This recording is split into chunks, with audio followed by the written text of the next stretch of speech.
On episode 465 of the 40 Plus Fitness Podcast, we discuss weight loss after 40. You can find the full show notes for this episode at 40plusfitnesspodcast.com/465.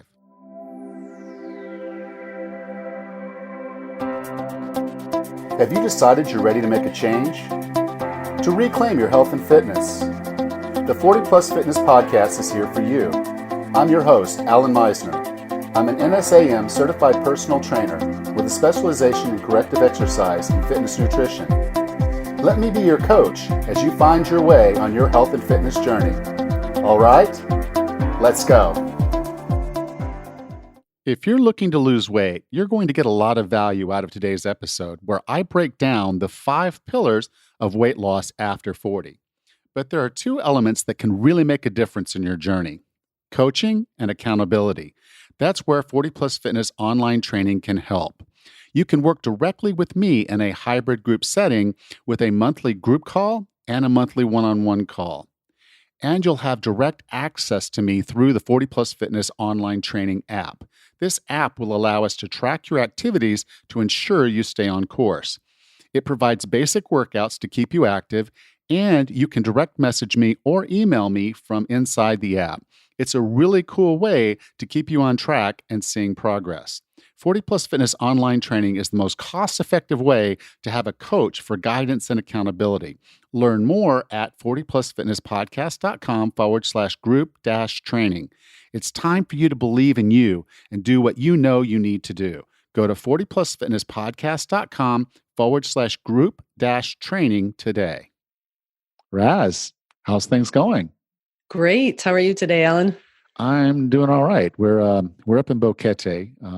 My wife had the surgery, a successful surgery this week, and she needs a week or so to recover. So this week we're up in Boquete, and it's up in the mountains. So we're going from temperatures in the 80s to temperatures in the 60s, early 70s, and so yeah, it's for me cold.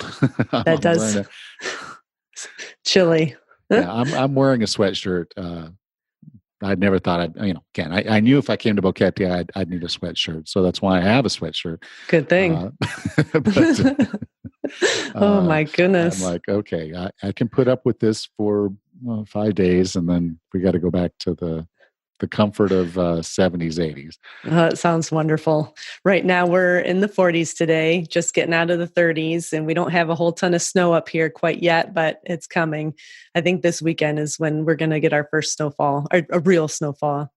Okay. Well, I know we talked last week, and you said that was something you wanted. Yep. To get the snow, so at least it'd be pretty. Yes. If it's going to be cold, it might as well snow and look nice. Yep. That's for sure. There you go. Okay. Well, we're going to talk about weight loss today. And why don't we just go ahead and get into that discussion? Sure. As a personal trainer, the number one question I get from clients and potential clients is, why is weight loss so hard and weight gain so easy now that I'm over 40? Most people believe it has to do with their metabolic rate. And while most of us will put on extra pounds as we get into midlife, this isn't a natural decline related to aging. Muscle mass is going down, which, all other things being even, should mean that we're losing weight after 40.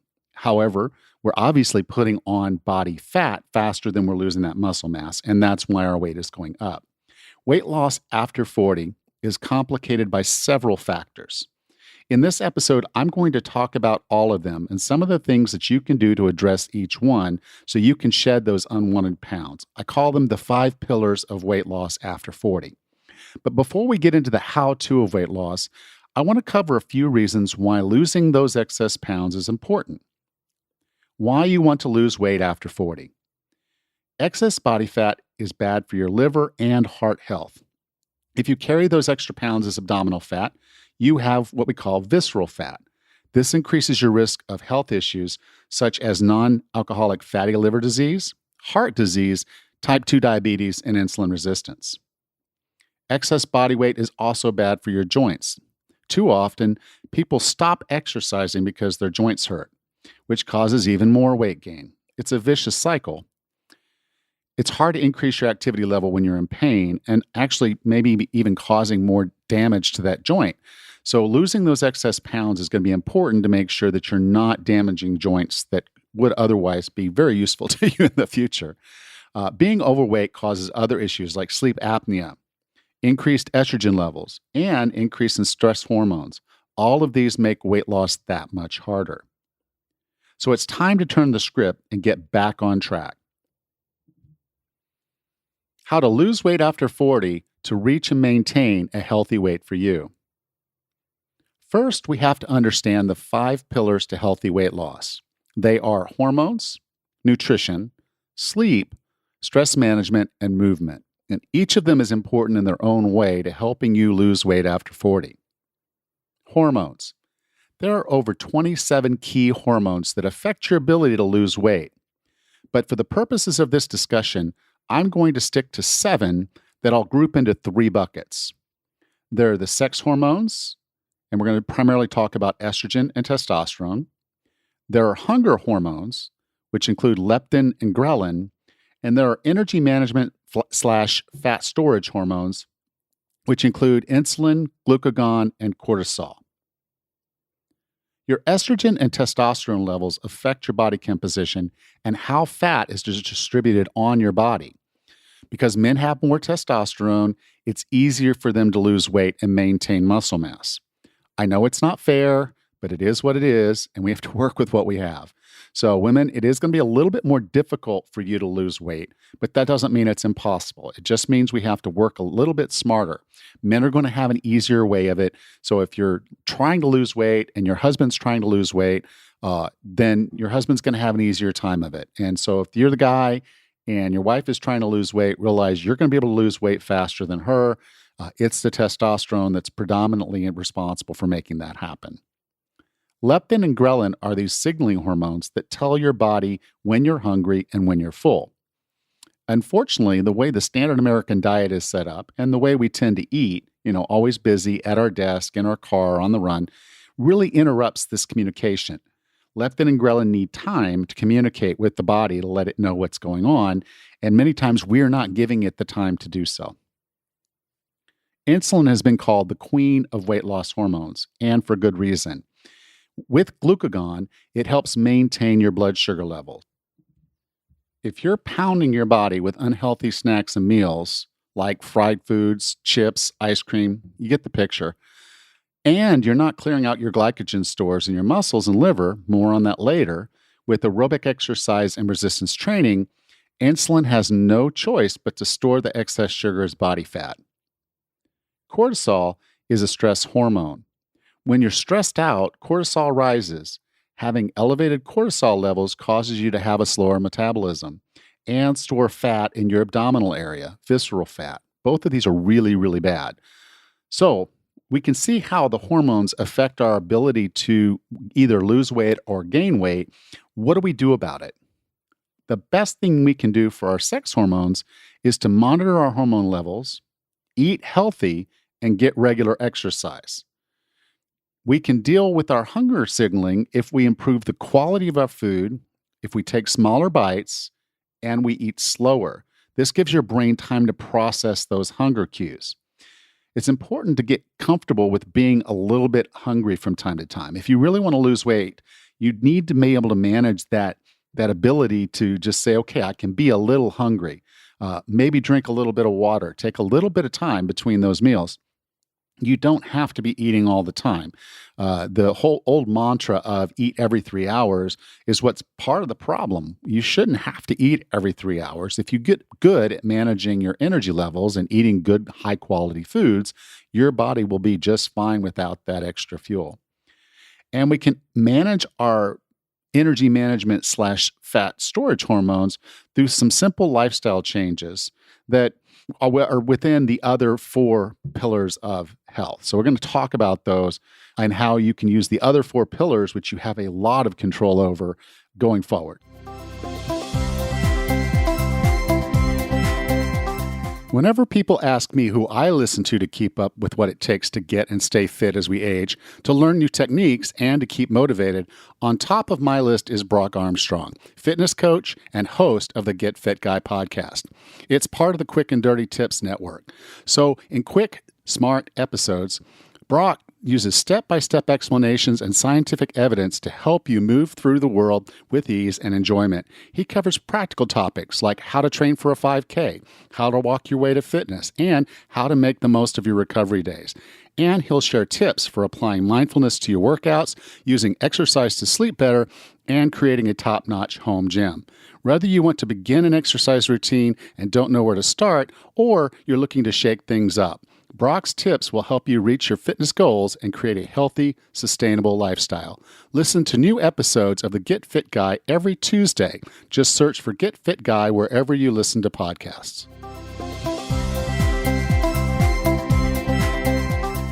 So the next one is nutrition. Why do we eat? First and foremost, we eat to stay alive. Food provides energy and building blocks that our body needs. But if that's all it was, we could take those nutrition pills that they had in the science fiction books and shows, just take a pill, we got the vitamins, we got the nutrition, and we're good, right? No, we also eat for enjoyment and for social connections. So as we do these things and we eat for these social connection and enjoyment, we build a relationship with food. Now, having a relationship with food is not the bad thing, but it can be. If you're emotionally eating because you're stressed, because you're upset, because you're lonely, that emotional eating is really one of the main reasons why people overeat. Regardless of how you choose to eat, and I mean that whether you go with the high fat, the low carb, the high carb, the low fat, vegan, paleo, Mediterranean, you can lose weight after 40 with a few simple tactics.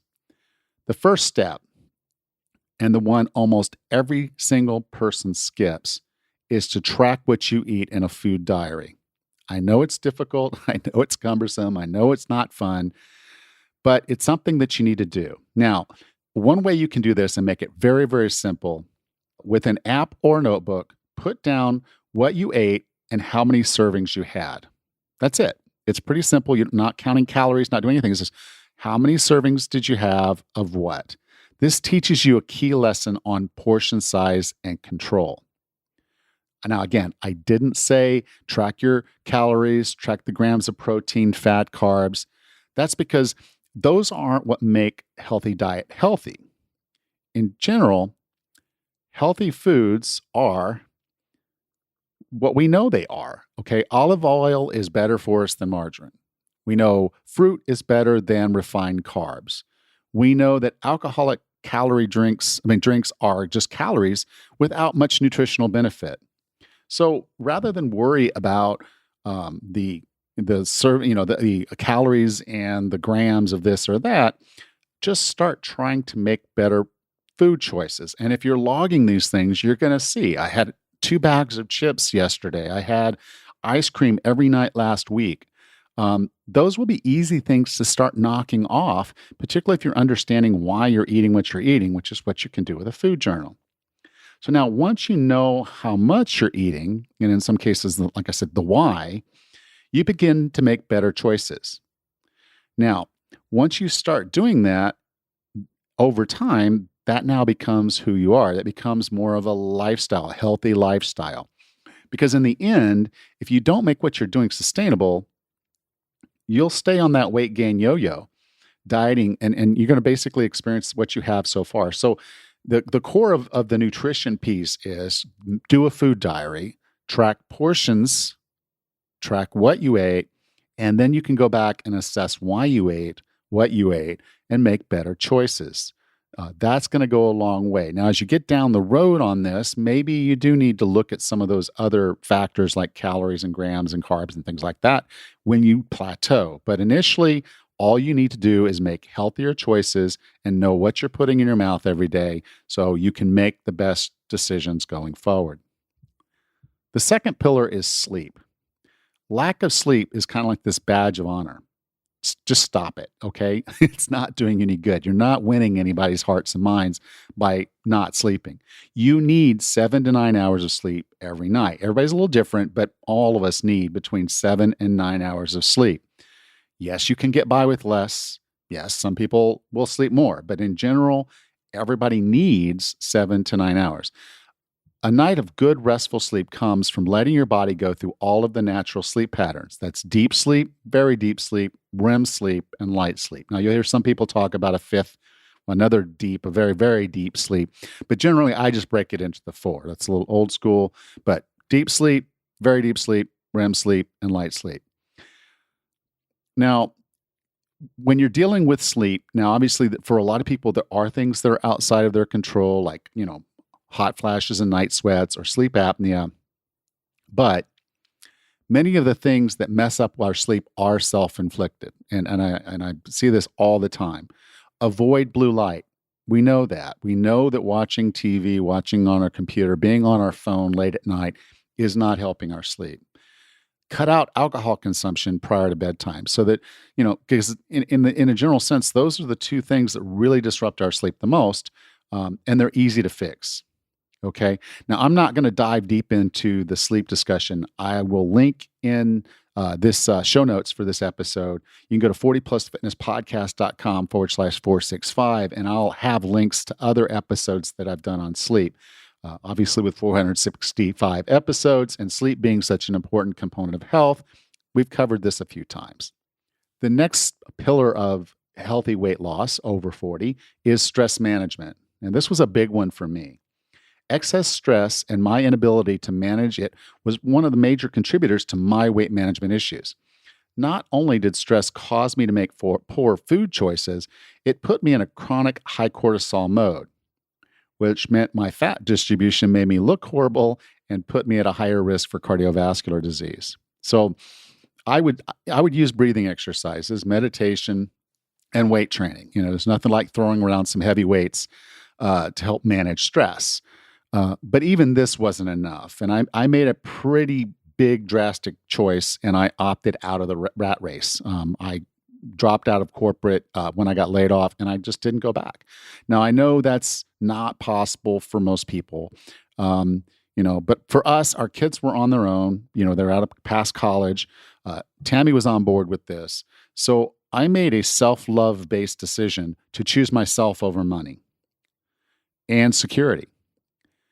3 years later, I'm more sure than ever that I made the right decision.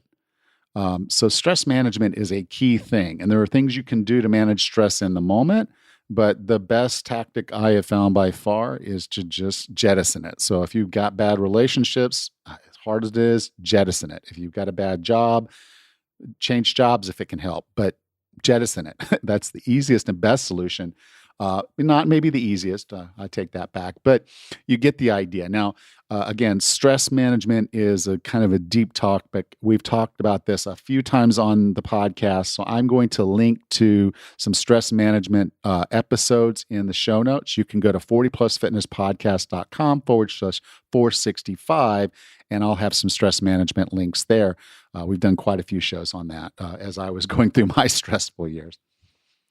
The next pillar, final pillar of weight loss after 40 is movement. Now, you might have thought, okay, I'm his personal trainer. Why is movement last? And no, I didn't save the best for last. Only a small percentage of people listen to the end of this podcast. So if you're still with me, I do want to thank you. You have a very special place in my heart. So one, most people are going to get the big thing, which is the understanding hormones and the nutrition. Beyond that, then sleep and stress management. And then finally, this movement thing. Now, I'm going to tell you straight out that there are 4 absolutes when it comes to exercise, training, or movement, whatever you want to call it. I know a lot of people get put off by the term exercise or training or movement. It is what it is. We have to train. We have to do something for our bodies. Now, you must strength train. You must do strength training to ensure you avoid that muscle loss we talked about earlier, and osteoporosis, strengthening loss of bone density. Strength and bone density are critical for maintaining independence as we age. Strength training is a non-negotiable. You must be strength training, period. You should do some form of aerobic activity for your cardiovascular health and endurance and stamina. In order to keep up and keep doing the things you love to do, you have to maintain the stamina required to do it. If you want to keep up with your grandkids at the zoo, or keep running or keep swimming or playing tennis or all the other things that you like to enjoy doing, you have to start training yourself a little bit harder. You have to push a little bit harder than just doing the thing to maintain that stamina to be able to do it on a regular basis. Okay.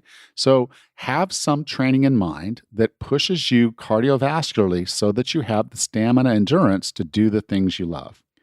And then movement is life. If you're not moving your body, then you're slowly letting your body go. Okay. So walk, dance, play, make movement a part of who you are. It's not just about burning calories. It will burn calories. It will improve your sleep. It will help you manage stress. And it will also help improve your hormone balance. So it does a lot for us, but it's really about how our body was designed. It was designed to move. Okay. And then I guess the fourth absolute in this whole list thing is you have to enjoy what you're doing, but you don't always have to do just what you enjoy. And I know that's kind of sounds backwards, but if you start strength training and you start seeing yourself get stronger, you're actually going to start enjoying strength training. I know that sounds weird, but you will. If you don't enjoy running initially or walking at a pace and getting yourself winded, eventually you will. I promise that those are just natural things. Our bodies love to move. And so initially, you may have to push yourself to do some things you don't enjoy. So, for example, if I want to be in the aerobic capacity, the stamina to be able to play sand volleyball, I'm going to have to work on my cardiovascular. I'm going to have to do some things to keep my legs strong and keep them with the stamina they need to keep up with what I would want to do. So I'm going to have to do some training, which might not be exactly the thing I love doing, like running sprints in the sand. But I'm doing that so that I can enjoy more volleyball. I can play longer. I can have more fun. So make movement not just your life, make it fun, but do the things that allow you to keep making it fun. If you allow yourself to go down, it's much harder to climb back up. And if you get yourself up, it's much easier to stay there. So do some training every day. It doesn't have to be hard training, but have a program so you can define fitness on your own terms.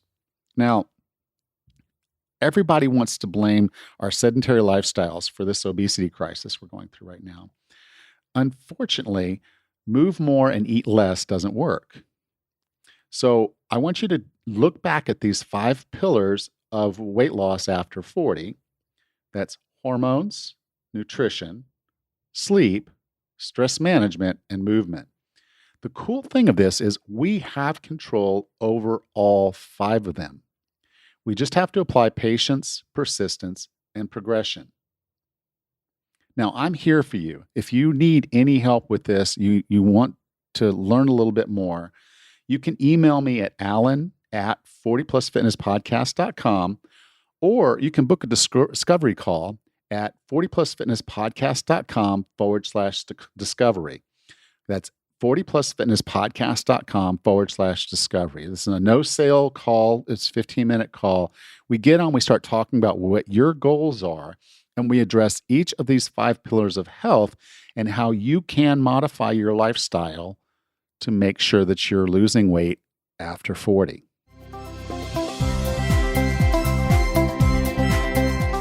Welcome back, Graz. Hey, Alan. Well, you sure had the $64,000 question. Why is weight loss so hard and weight gain so easy? Yeah, as I went through preparing to do that one, I actually wrote it out almost like a blog post, and because I didn't want to miss anything, because I think a lot of times we have this conversation, and it's not that people hear what they want to hear, but it's just you really have to, in my mind, lay it out in a way where you're going to have to trip over these things before you're going to get to the thing you think matters most. Mm-hmm. And everybody's like, what exercise do I do to make my abs show? And I'm like, I don't know. I just don't know, because there isn't an exercise that's going to make that happen. There's 5 pillars, and all those have to be just about perfect, just about right, or weight loss is going to be quite difficult. Yeah, well, it's so true. And, being over 40, I'm closing in on 50 myself. And it is a little bit harder at this age to keep the weight off or lose weight. And, of course, if I look back in my 20s thinking I never had to diet, I never had to run or do anything really. But after having kids and as the years tick by, it does become a little easier to put it on and a lot harder to take it off. Yeah, I had the six pack when I was in my 20s. Walking around is just a natural way I was. I was naturally Hmm. thin and put on muscle well and did very well. I was in the military and infantry, so we moved a bit, and so for Mm-hmm. me, it was not really a problem. Weight gain was not a problem. In fact, I spent most of my younger years trying to gain weight unsuccessfully. But then once I kind of got past my 30s, the metabolism and everything seems to start slowing down, and we can try to blame it on metabolism, and then that's maybe a part of it, but it's not the whole picture. And so, Hmm. calories in and calories out is not wrong. It's Hmm. just I think what a lot of people don't recognize about that model is that makes sense in a closed system. And Hmm. by a closed system, I mean in a box. So if you burn something in a box, it has a certain volume, it's going to burn, it's going to create a certain amount of energy, it's going to be a certain number of calories. That's calories are a measure of energy. Now, when we sit down to eat, a serving is not a serving is not a serving unless you're measuring down to the microgram Hmm. exactly how much of each and every ingredient you put into your mouth.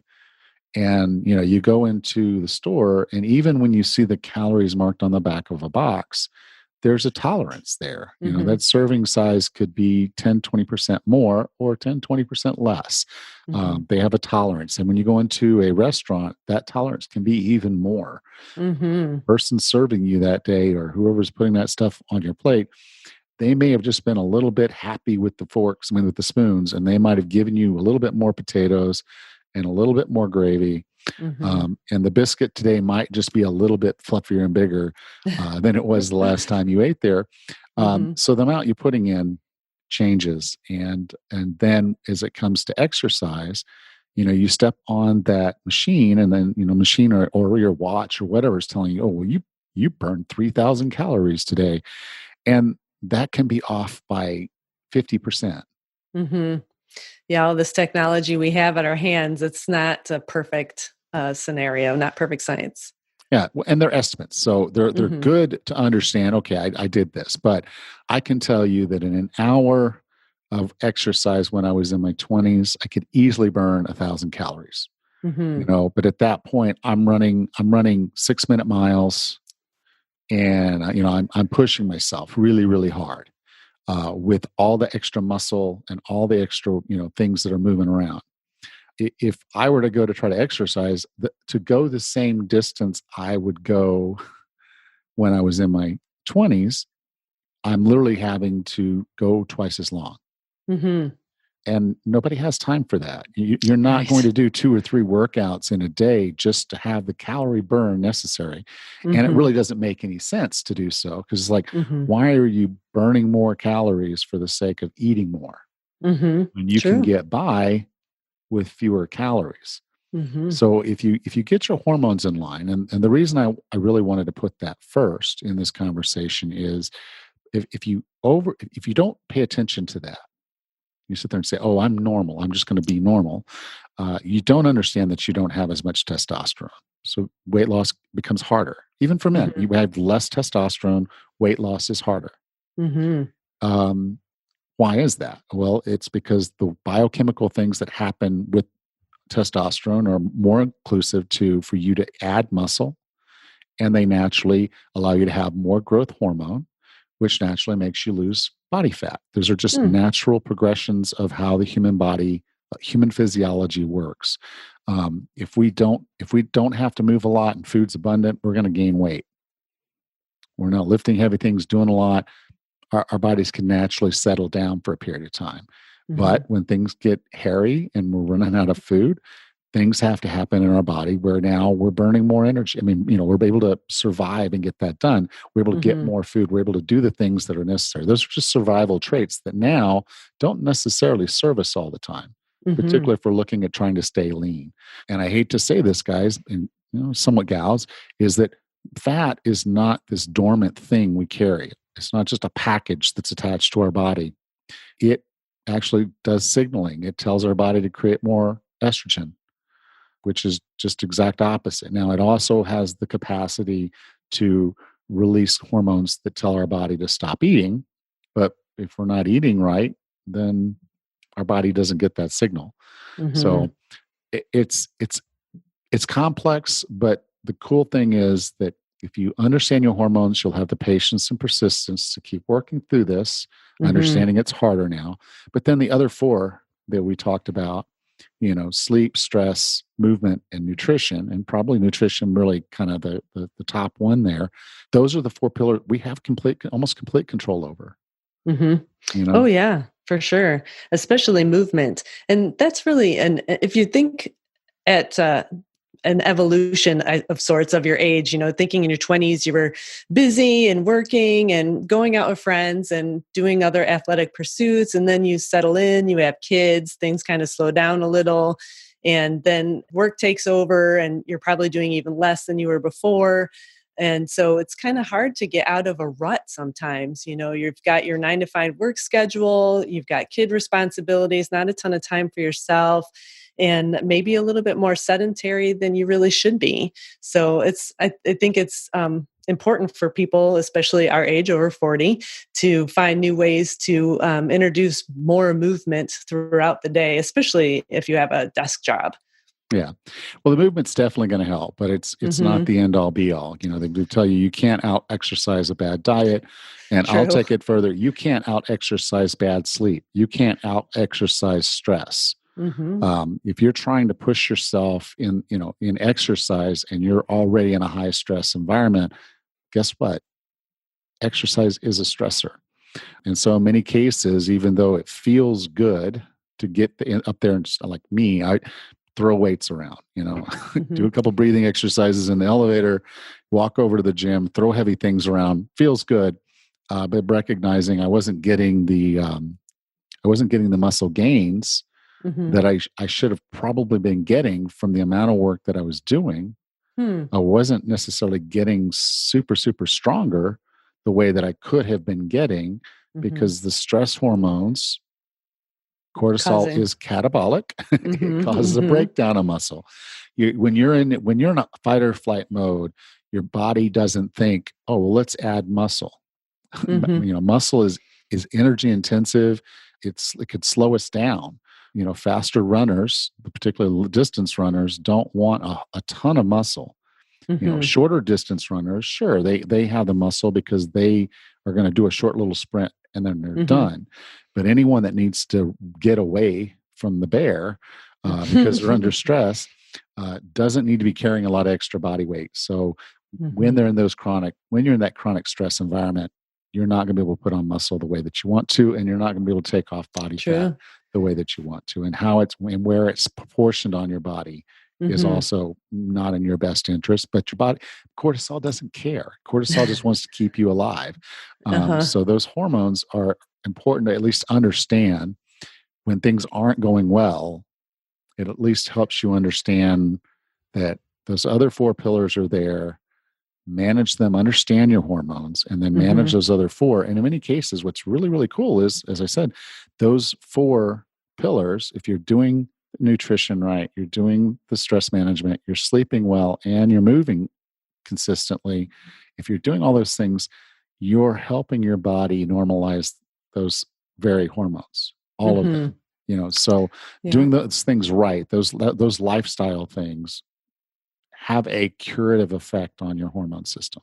Well, like you had said earlier, that there's no one exercise, there's no one special meal, there's no quick fix to any of these things. But I guess paying attention to each of these 5 pillars that you had mentioned, like it's a big picture thing. You just need to move the needle a little bit with each of these 5 elements and see where it gets you.